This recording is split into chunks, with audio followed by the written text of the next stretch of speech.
They laughed at me in my own house, and I just stood there, smiling.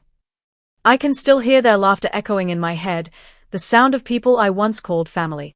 It was a Saturday morning, the kind of morning that should have felt peaceful. But that day, it felt like the walls themselves were judging me.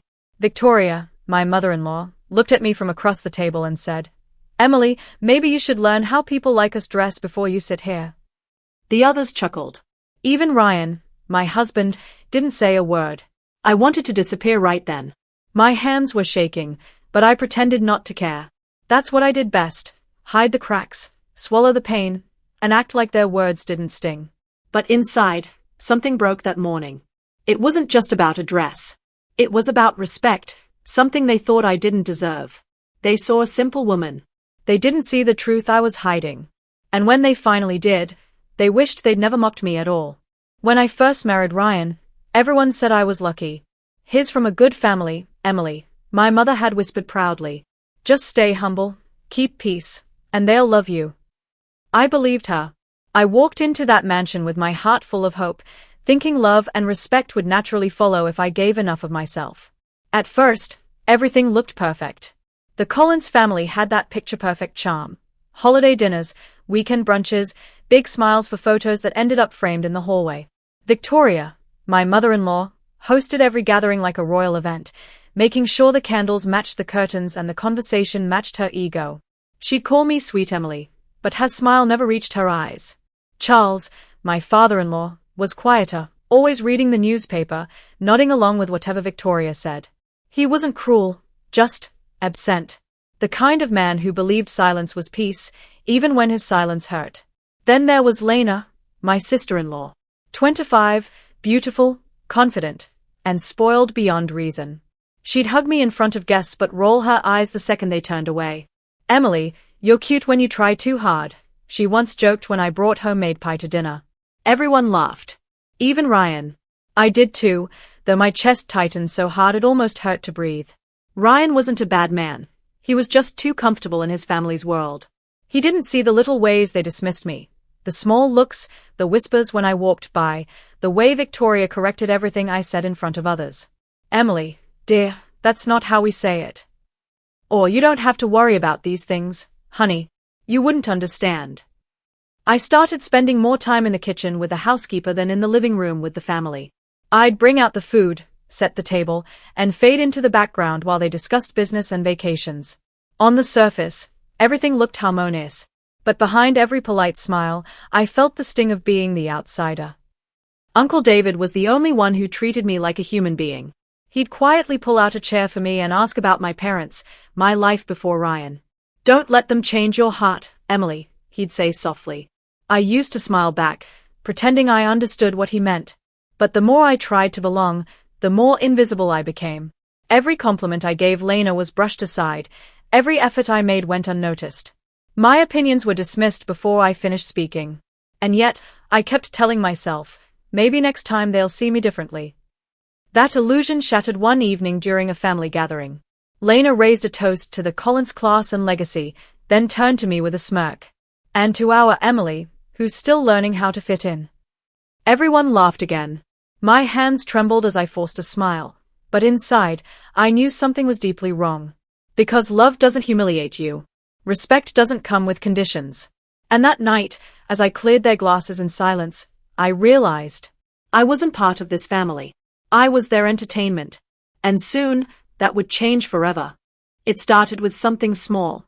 It always does. One evening, Victoria called for a family meeting. I remember her voice echoing through the hall like a warning bell. Everyone gathered around the long oak dining table. Crystal glasses, silver cutlery, and tension dressed up as formality. She announced that Charles was planning to divide some of his company shares among the family. I smiled faintly, thinking, maybe they'll finally see me as one of them. But I was wrong. "Ryan and Lena will receive their shares immediately," Victoria said, her tone sharp and rehearsed. "As for Emily, well, we'll see once she learns to handle our family standards." Lena smirked. Ryan looked down, pretending not to hear. My heart stopped for a moment. I wasn't after money, but the message was clear. I wasn't family enough to deserve trust. I whispered, "I didn't marry this family for shares." Victoria leaned forward, her red nails gleaming under the chandelier. "Oh, honey, no one said you did. But if you want respect here, you'll have to earn it." The laughter that followed was quiet, but it cut deeper than any scream. After that night, things only worsened. Lena flaunted her expensive gifts, often teasing, "Poor Emily, maybe next year you'll get something more than pity." Even Charles began giving me instructions in front of guests, treating me like an employee rather than a daughter-in-law. Ryan remained the same, polite, distant, spineless. At dinner, they spoke about charity events and travel plans while I cleared plates. Once, I accidentally spilled a glass of wine, and Victoria hissed, "God, Emily, even our maid is more careful." I froze. The maid looked away, embarrassed for me. It wasn't just humiliation, it was control. They wanted to remind me, every single day, that I didn't belong. Then came the inheritance papers. I found them by accident one morning while helping organize the study. A document lay half open on Charles's desk, signatures neatly aligned, legal seals pressed in gold. I scanned it once, then twice. My name wasn't there. The Collins estate, everything, was being transferred equally to Ryan and Lena. Not even a symbolic share for me. Not even acknowledgement. My chest tightened as I walked into the living room, clutching the paper. "Ryan, did you know about this?" He blinked, confused at first. Then guilty. "It's just business, Emily. Dad said it's complicated." Complicated? I snapped. "You mean your wife doesn't deserve a name on paper because she's too simple?" "Don't make a scene," he muttered, lowering his voice as his mother entered the room. Victoria's lips curled. "See, Ryan? This is why we didn't include her. She turns everything into drama." I felt something burn behind my eyes, pain, rage, disbelief. I wanted to scream, but I didn't. I just stared at her. "You've taken everything I've done for this family and turned it into a joke." She shrugged. "It's not personal, dear. It's just class." That word, class, echoed like thunder inside me. It wasn't about inheritance or money anymore. It was about dignity. About how easily they dismissed my worth. That night, as I stood alone in the dark hallway, I made a silent promise. They'd laugh at me for the last time. Because buried in my father's old files, in a folder they'd long forgotten, was something none of them knew existed, something that could turn their empire upside down. And when I found it, their laughter would finally stop. After that day, the air in the Collins house changed. It wasn't just cold. It was sharp. Every word carried an edge, every look felt like a warning. I could feel the distance widening, not just between me and them, but between me and myself. They no longer hid their contempt. At breakfast, they'd talk over me as if I were invisible. During dinners, they'd praise Lena for the smallest things, a dress, a comment, a laugh, and ignore me completely. Even my presence seemed to irritate them. One Sunday, Victoria announced she was hosting a charity gala at the country club. "Everyone important will be there," she said, her eyes flicking toward me. "Emily, I'm sure you'll find something simple to wear." Her tone stung, but I nodded. I borrowed a cream-colored gown from an old friend, elegant, modest, nothing flashy. The night of the event, I walked into the ballroom beside Ryan, holding my head high. For a moment, I thought maybe things could be civil. But then I heard Lena's voice from behind a group of women. "She looks like she's going to a church bake sale, not a gala." They all laughed. Loudly. Ryan didn't even turn around. He just tightened his jaw and walked faster, as if he didn't know me. I stood there, surrounded by glittering dresses, golden lights, and empty laughter. My heart was pounding, but I didn't cry. Not there. Not in front of them. I smiled politely, pretending not to hear a thing. Later that night, while guests mingled around, I overheard Victoria speaking to one of the investors. "Ryan's wife is sweet," she said, pausing for effect, "but not exactly cut out for our circle. Poor thing tries so hard." That broke something inside me. Not loudly, but quietly, like a candle being snuffed out. When I got home, I went to the kitchen and just stood there, staring at my reflection in the glass cabinet. My eyes were red, but dry. I whispered to myself, "You've tried to fit in, Emily. But maybe you were never meant to." Over the next few weeks, the humiliation continued. At family lunches, Victoria would correct how I spoke. "It's not napkin, dear, it's Soviet." Lena would roll her eyes and mutter, she's hopeless. Charles, as always, said nothing. Even the staff started mirroring their behavior. Soft snickers when I passed, hushed gossip that stopped when I entered a room. One afternoon, as I was setting the dining table, Victoria called out, "Emily, the plates aren't aligned. If you can't even do this right, what can you do?" I turned slowly. "Maybe I can start by asking for a little respect," I said quietly. Her eyes narrowed. "Respect isn't given, Emily. It's earned." "And what did you earn, Victoria?" I asked, my voice trembling but steady. The silence that followed was suffocating. Ryan grabbed my arm and whispered sharply, "Enough." I pulled away. For the first time, I saw fear in his eyes, not of me, but of his mother's reaction. That night, Ryan didn't come to bed. He stayed in the guest room. I lay awake, staring at the ceiling, realizing I was completely alone in that house. The next morning, I found an envelope slipped under my door. Inside was a note from Uncle David. "Don't let them break you. There's something you should see. Meet me tomorrow." My hands shook as I read it again. What could he possibly mean? For weeks, I'd buried my anger under silence. But now, something in me stirred. The truth was moving closer. And for the first time, I wasn't afraid of what would happen when it finally came out. It happened on a day that was supposed to be beautiful. Victoria's birthday. The house was dressed in white roses, silver balloons, and the smell of expensive perfume. Guests filled every corner of the living room. Politicians, business partners, and people who pretended to adore her. I stood near the staircase, smiling politely, holding a tray of champagne flutes. That was my place now. Invisible, silent, useful. When Victoria saw me, she smiled that sharp, perfect smile. "Emily," she said, loud enough for everyone to hear, "thank you for helping with the service. You always make things look so simple." People laughed softly, unsure if it was a compliment. My cheeks burned, but I stayed still. That's what I had learned. If you don't react, they eventually lose interest. But not tonight. Later, during her speech, Victoria raised a glass and said, "I'm grateful for my family, for Charles, for my beautiful children, Ryan and Lena, and for the legacy we've built together." Her voice softened. "And today, we're making it official." She gestured, and a lawyer stepped forward with a stack of documents. "Our family business will be consolidated under the next generation. Ryan and Lena will take full control of Collins Enterprises." Applause erupted.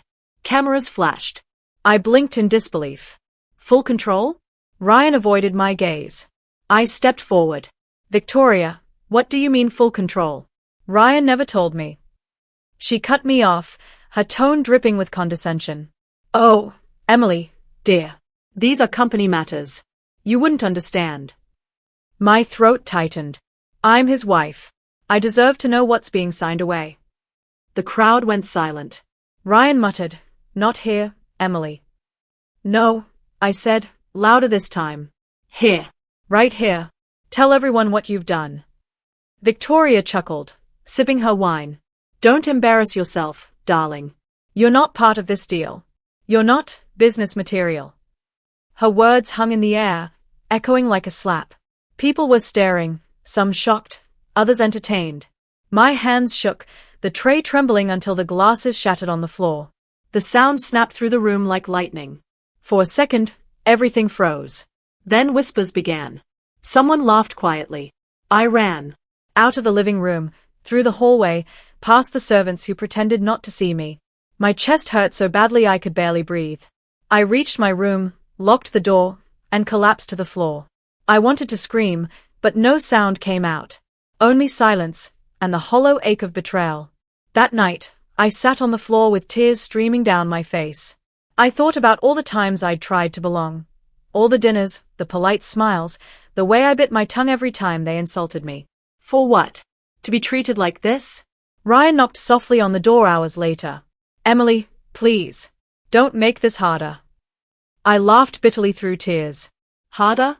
You stood there while your family erased me like I never existed." "It's complicated," he whispered. "No, Ryan," I said, my voice trembling but fierce. "It's simple. You chose them." Silence. Then footsteps fading down the hall. That's when I realized I was truly alone. No family, no allies, No dignity left. I sat in that darkness until the sun came up, feeling something shift deep inside me. It wasn't just pain anymore, it was clarity. The next day, Uncle David came to see me. His eyes were filled with quiet understanding. He handed me a small envelope. "You'll need this," he said. Inside was a set of old documents, my father's business investments. I stared at the papers, recognizing the Collins name printed in bold letters. "This can't be right," I whispered. "It is," he said. "Your father was a silent partner in their company before he passed. They think those shares were absorbed, but they weren't. They are still under your name." I felt my heart stop. In one breath, the humiliation turned into something colder, purpose. David placed a hand on my shoulder. "Use it wisely, Emily. Don't shout. Don't fight. Let the truth destroy them." I nodded slowly. For the first time in months, I felt steady. My tears had dried, replaced by something far more dangerous than anger, resolve. As I watched the morning sun spill through the curtains, I whispered to myself, they wanted to erase me. But they've just written the beginning of my story. And I swear, they'll remember my name long after their pride is gone. I stopped wishing they'd feel sorry for me. I stopped waiting for Ryan to choose me. What I did instead was breathe, count my steps, and plan. Pain had sharpened into a tool. Humiliation had taught me where their soft spots lay. I was no longer the woman who trembled at a cutting joke. I was the woman who remembered every insult, every dismissal, and I turned those memories into a map. Uncle David became my anchor. He walked me through the old folders, letters, stock certificates, a ledger with my father's name scrawled across it. "Your father didn't vanish from their books," he said, sliding a document across the table. "They ignored it. That's their mistake." I read it until the ink blurred, until the meaning sank in. I owned a stake. Not symbolic. Real shares that gave me legal standing. But owning a piece of paper and using it were two different things. I needed allies, proof, and patience. I called Megan and told her everything. She came with the kind of clarity I'd been missing. "You don't have to shout," she said, fierce and precise. "You can dismantle them quietly, legally.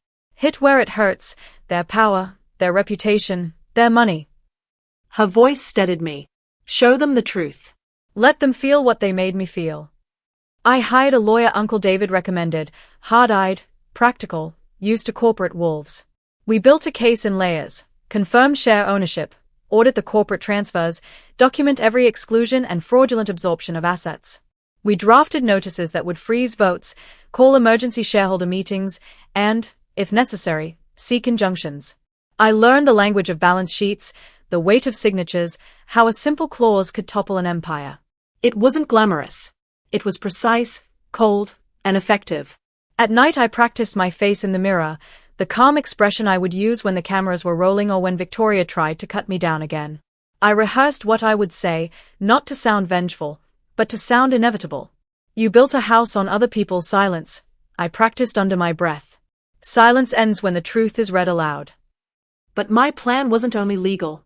I gathered stories, small injustices, whispered slights, the subtler crimes that built the case for character. I spoke to staff who'd been too scared to complain, to a few old business contacts who remembered my father's meetings. I recorded statements, kept copies, and stored them in places even Victoria's network couldn't reach. Every piece of evidence was a thread. Together they would unravel the fabric of polite lies that held the Collins name up. Sometimes, late at night, I caught myself tasting fear. The stakes were high. Exposing a family is different from exposing strangers. You don't just risk money. You risk relationships, the last shreds of dignity, and the small safety of anonymity. Uncle David warned me, "They'll come for you. They'll gaslight, threaten, and try to buy your silence." I nodded. I had seen the first wave already, dismissal, cold shoulders, and petty cruelties. I had also seen how fragile their confidence was when faced with truth. There were moments I almost stopped, when Megan's impatience made me doubt the timing, when Ryan's awkward attempts at apology tugged at an old seam. But each attempt to soften me only hardened the plan. I wasn't seeking to ruin everyone for the pleasure of it. I wanted respect restored, an acknowledgement that dignity cannot be purchased with sarcasm or social invitations. So I waited. I let the lawyer prepare motions, let the investors be quietly contacted, let the staff sign affidavits. I dressed ordinary, walked ordinary halls, and let my calm fool them while the paperwork gathered force. I felt quieter, stronger, like a rope pulled taut, ready to release. The night before I would step forward, I sat alone with the sealed envelopes, documents that would call a meeting, freeze assets, and strip the stage from under their feet. My hands did not shake. My voice was steady when I whispered to myself, "This is for every time they made me small." Tomorrow, I would decide whether to begin. The confrontation unfolded on a night designed for celebration. The Collins family was hosting a grand dinner at the estate, crystal chandeliers, polished marble floors, and the kind of expensive laughter that always hid something rotten underneath. It was supposed to mark the company's expansion, a Collins legacy milestone, as Victoria called it. She'd invited every investor, every journalist who ever printed her name in gold. And me? I was expected to stand quietly in the background, dressed tastefully but forgettably. But not this time. I arrived early, calm, my documents tucked inside a sleek folder that matched my silver gown. My heart was steady. I wasn't there as a wife or daughter-in-law. I was there as the truth they had buried. When the speeches began, Victoria stood proudly at the podium, glowing under the lights. "Tonight," she said, "we celebrate the strength of our family, our unity, our class, our values." Her words made the audience applaud. Ryan stood beside her, smiling weakly. That's when I rose from my seat. "May I say something?" My voice was soft, but it carried. The room quieted instantly. Victoria turned, her smile freezing mid-sentence. "Emily," she said through gritted teeth. "This isn't the time." "Oh, I think it is," I replied, stepping forward.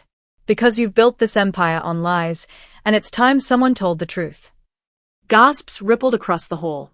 The lights glinted off the polished silver as I opened my folder. "I know you all came here to celebrate Collins Enterprises. But before you toast, maybe you should know who actually owns it." Charles took a step forward, his voice firm. "Emily, that's enough." I looked at him steadily. "Do you know who financed your first factory, Charles?" "My father." "Do you know who helped you when your company nearly went bankrupt 15 years ago?" "My father." I raised the papers high. "And here's the proof, signed contracts, verified shares. My father invested 40% of your original capital. Those shares were never transferred, never dissolved. Legally, they belong to me." The room went silent. The investors exchanged confused glances. Ryan's face drained of color. Victoria let out a shaky laugh. "This is ridiculous. You don't know what you're talking about." "Oh, I do," I said. "Because your lawyers confirmed it this morning. And as of now, I am the largest shareholder of Collins Enterprises." A murmur spread through the guests, then cameras flashed, recording every second. Victoria's confidence crumbled. "You can't just walk in here and take what's ours," she hissed. "What's yours?" I repeated quietly. "You mean what my family built while you were busy mocking me for being too simple." I took a slow step closer. "You taught me that respect has to be earned. Congratulations, Victoria. You just earned mine, through your downfall." Ryan finally spoke, his voice barely above a whisper. "Emily, why didn't you tell me?" "Because you never asked," I said, looking straight at him. "You were too busy pretending I wasn't good enough." Lena's voice trembled. "So what now?" "You're going to ruin us." I smiled faintly. "No, Lena. You ruined yourselves the moment you decided cruelty was class." I turned back to the crowd, the press cameras still flashing. "From this moment, all decisions regarding Collins Enterprises will pass through my office. The board has been notified, and the documents are filed. The truth isn't revenge, it's balance." Victoria's glass slipped from her hand and shattered across the marble floor. The sound echoed through the hall, final and unforgiving. For years, they'd silenced me at their dinner table. But now, I stood at the head of it, with every eye in the room waiting for my next word. I took a breath, steady, calm, free. "To everyone here, never mistake simplicity for weakness. Sometimes, the quietest person in the room holds the loudest truth." The applause that followed wasn't for Victoria. It wasn't for the Collins name. It was for me. And as I walked off that stage, their empire cracked behind me, one polite smile, one hidden truth at a time. The woman they once laughed at had just rewritten their legacy. The next morning, the house was silent. Not the ordinary kind of quiet, the heavy, uncomfortable silence that follows a storm. The press had already printed the story. Simple wife reveals hidden legacy, Colin's empire shaken. I saw the headline on the breakfast table before anyone else entered the room. When Victoria finally came downstairs, her eyes were red. For the first time, she looked smaller, not the towering matriarch who once commanded the room, but a woman who realized her empire was built on borrowed pride. Charles didn't speak at all. He just sat there, staring into his untouched coffee. Lena avoided my eyes, scrolling through her phone like she could hide from the world. Ryan stood by the window, quiet. "You've destroyed everything," he said finally. I looked at him calmly. "No, Ryan. I just showed everyone what was already broken." He turned away, and I knew whatever love had once existed between us had died long before this night. It had been buried under every silence, every time he let me stand alone. I packed my things that afternoon. No shouting, no tears. Just quiet movement, one suitcase at a time. Uncle David waited by the door. "You did what had to be done," he said softly. "I didn't want revenge," I replied. "I wanted respect. But they made those two the same thing." As I stepped outside, the air felt lighter. The sky was pale gold, the kind of color you only notice after long nights of pain. I drove away without looking back, the mansion shrinking in my rearview mirror, until it was nothing more than a shadow. In the weeks that followed, I took over my father's shares and began restructuring the company. Not to hurt them, but to protect what was rightfully ours. I rehired the staff they'd mistreated, set up fair wages, and opened a foundation in my father's name. For the first time, I felt like I was living, not surviving. Occasionally, I'd receive letters from Ryan, short apologies written without courage. I never replied. Some wounds heal only in silence. Months later, at a business gala, someone asked me, "How did you stay so composed through it all?" I smiled and said, "Because dignity doesn't need an audience. It only needs the truth." That line stayed with me long after the lights faded. Now, when I look back, I don't see the humiliation anymore. I see a woman who learned that sometimes you have to lose everything, love, approval, comfort, to find the one thing that truly matters, self-respect. I learned that silence can be louder than anger, that walking away is sometimes the most powerful revenge, and that no amount of wealth or reputation can buy what I earned the hard way, peace. As I closed the chapter of the Collins family in my mind, I whispered one final truth to myself. They tried to take away my worth. Instead, they gave me a reason to prove it. And for the first time in years, I finally felt free.